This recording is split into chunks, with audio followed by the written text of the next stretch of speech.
What's up, YouTube? This is Too Raw for TV.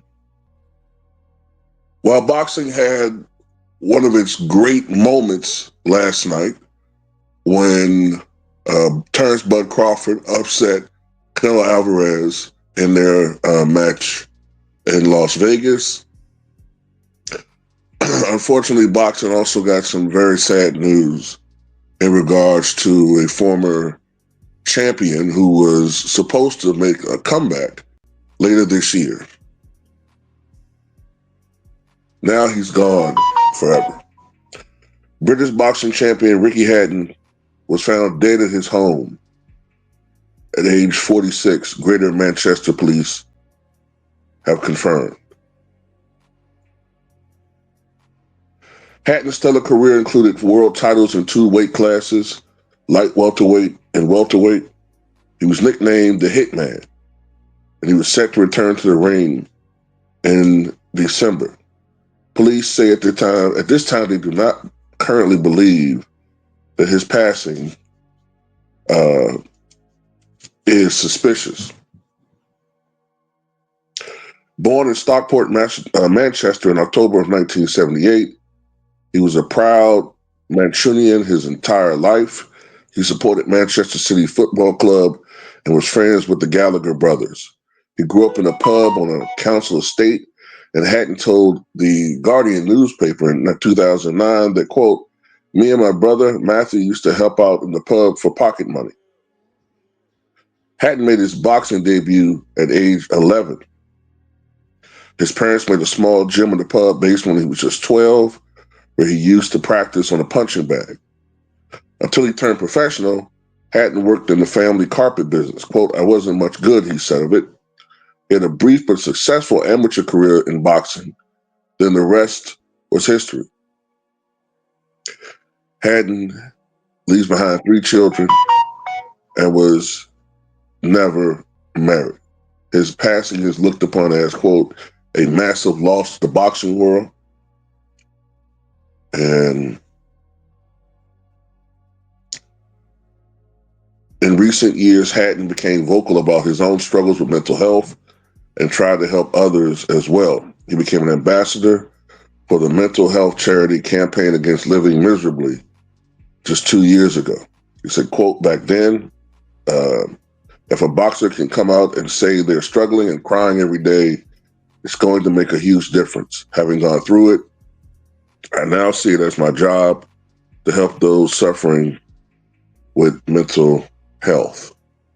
I'm going to say this, right? Because I don't want to make any,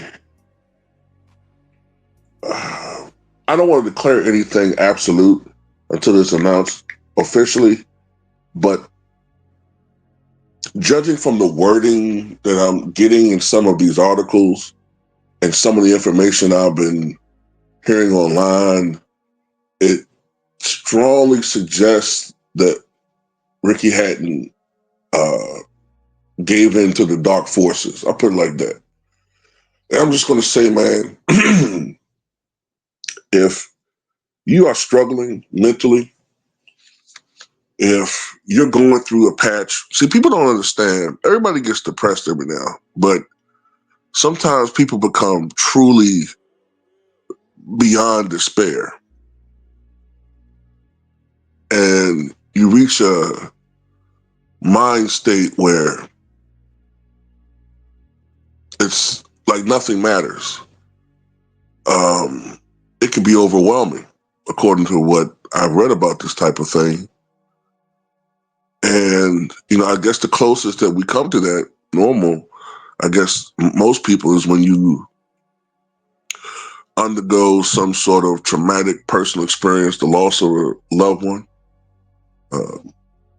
personal tragedy. But some people wrestle with that every day. And I don't know exactly what happened to Ricky Hatton, but we'll see. But,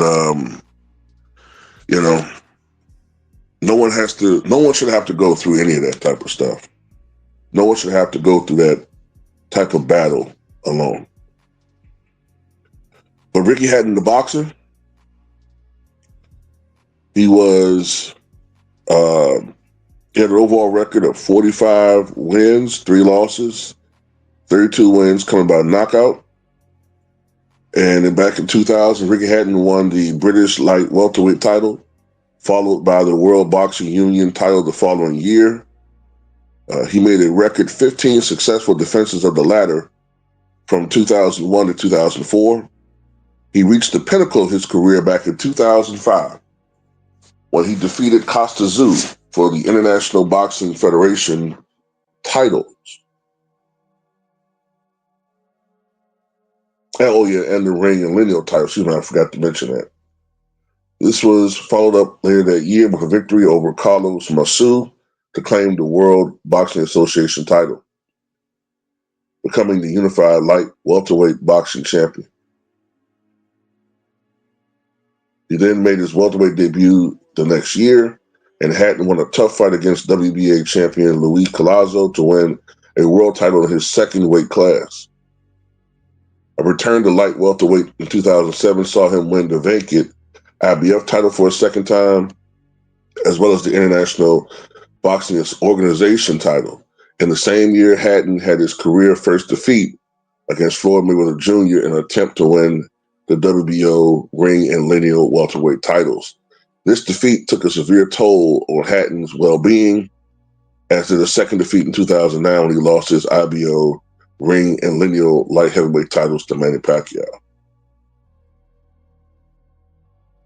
His career soon was put on a long hiatus following rumors of comebacks and setbacks.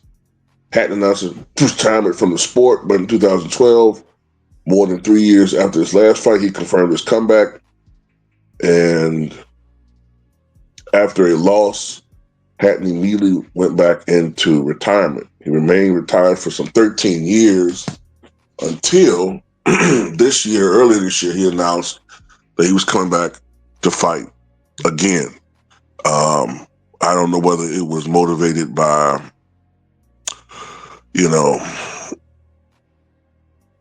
any type of personal goals he had, or even if it was a financial reason for it. I don't know.